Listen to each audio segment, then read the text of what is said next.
What's going on, everybody? I'm Primalliquid and welcome to my guide for Disgaea 7. In this video, I'm going to show you guys the absolute fastest and best way to max out weapon levels for any and all characters.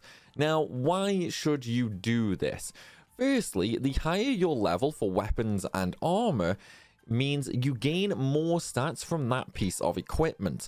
For example, my armor is now level 75, however, if we take a look at my Arcadia, it only has 160,000 attack on it.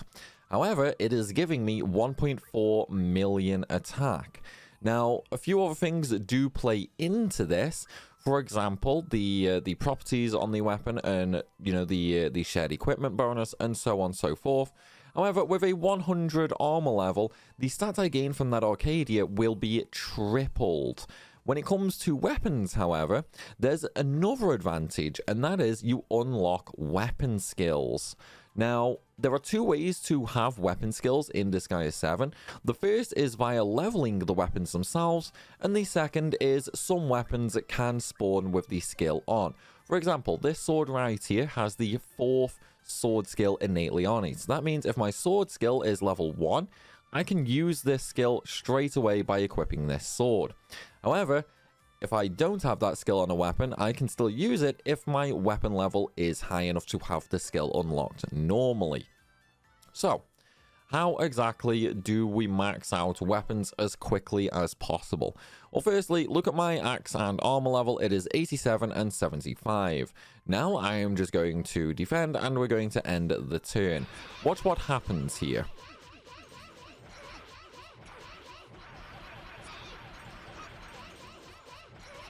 This might go on for a little while, by the way. So, what we're essentially going to be doing right now, and you can do this with any character, is we are going to farm counter-attacks. Because if we take a look at my weapons right now, so my axe is now 89 and my armor is 79. Also, you don't even have to defend, you can just end the turn as well. So, now that we've seen the actual method, what I'm going to do is I'm going to cut to when I have this stage complete, and then I'm going to talk you through the entire setup necessary for this.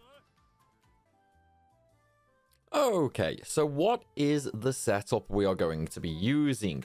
Well, as you just saw, I was leveling my Fuji weapon skills. So let's take a look at the abilities and the other setups that we require.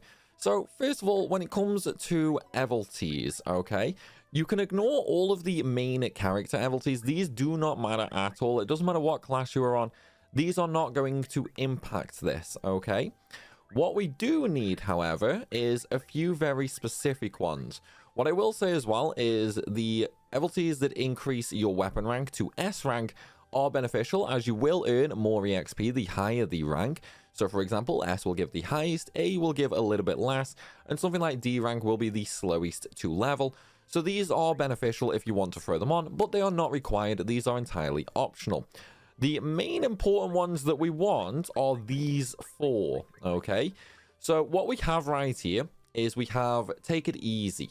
This comes from the hospital rewards, which basically, when you are a higher level than the enemy, you will not kill it, okay? It will always be left with 1 HP.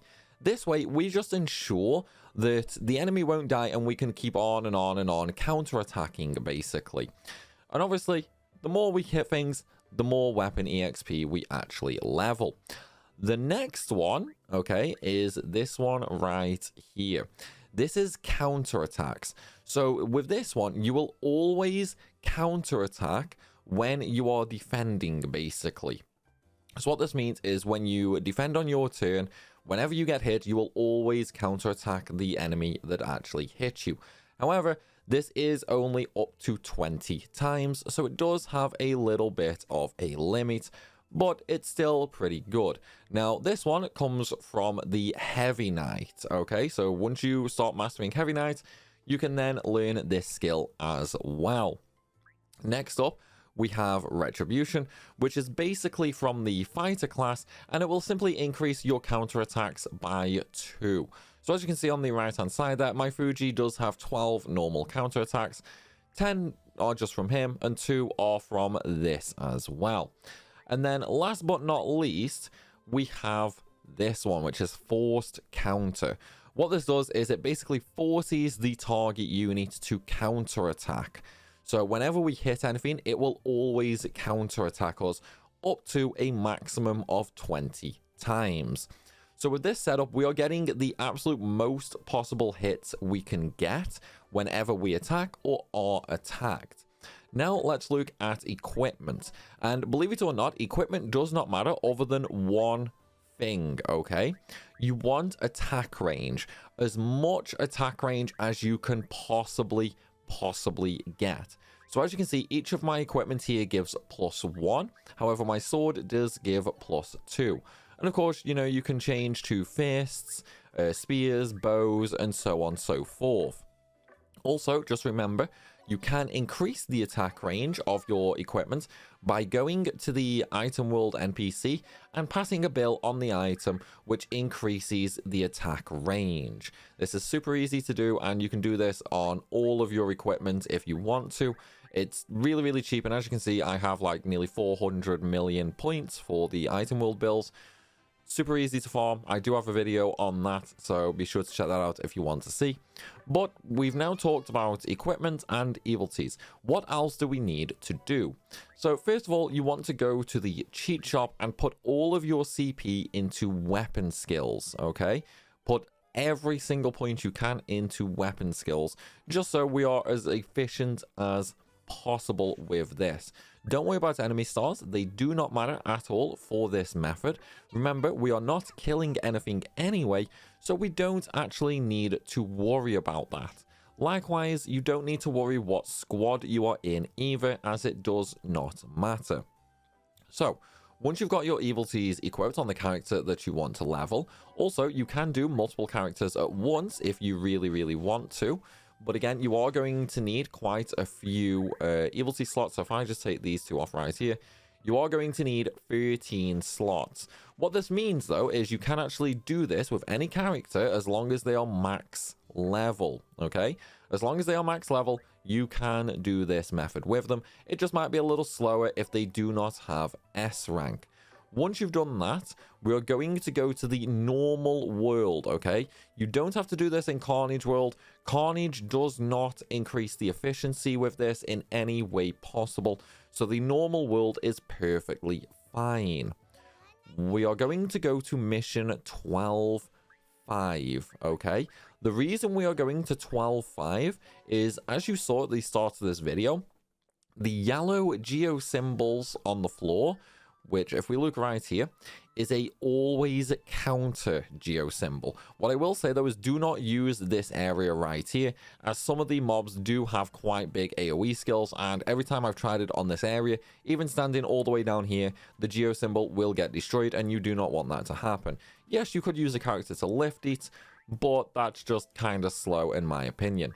So what we're going to do first and foremost is I'm going to bring my thief character out, okay? This also has the exact same setup as my Fuji does. I'm only bringing my thief character out because I have an Exodus on her, which makes my movement a warp skill. So what I'm going to do is I'm going to move Fuji on top of her, and then we're just going to end the turn, okay? We're just going to do that so we can move again. Now, using my thief, well, my Maiko, I'm going to move down to the yellow symbol right here, and then I'm just going to throw Fuji on the floor. It doesn't matter, like, where you throw him or anything like that. As long as he is in the yellow zone, it is perfectly fine. Although one thing you can do is, once the little red symbol on the floor gets destroyed, you can go ahead and move Fuji to that, just so the enemies always stand on the always counter geo symbols. And as you can see right now, it's a lot of counters. So if we actually just look there, see, I gain a bunch of levels right there with her as well. But now that Fuji's there, we're just going to move her back to the base panel. And now we are just going to rely on leveling Fuji. So as you can see, my sword is level 69. We have no boosting skills for getting it up to S rank or anything like that. So now we're just going to end turn once again, just like at the start of the video. And we're just going to keep on and on and on, counter-attacking, basically. And there we have it. All you have to do from that point forward, once you are finished leveling your characters with all the weapon skills that you possibly want, All you have to do then is bring another unit out of the base panel which does not have the evil tea, which allows enemies to stay alive with 1 HP. Simply murder everything and finish the stage as normal. And then enjoy all your weapon skills and all your extra stats from having super high weapon levels. But though, everybody, that is going to be it for this video. I hope you've enjoyed it and I hope it has helped. If it has, then please be sure to smash that like button and drop a comment down below. And of course, if you're new to the channel, make sure you hit that subscribe button. I have a ton more guides for Disgaea 7 coming out, and of course I will be making them once the English version releases later this year as well. As always though, everybody, thanks for watching and I'll see you soon.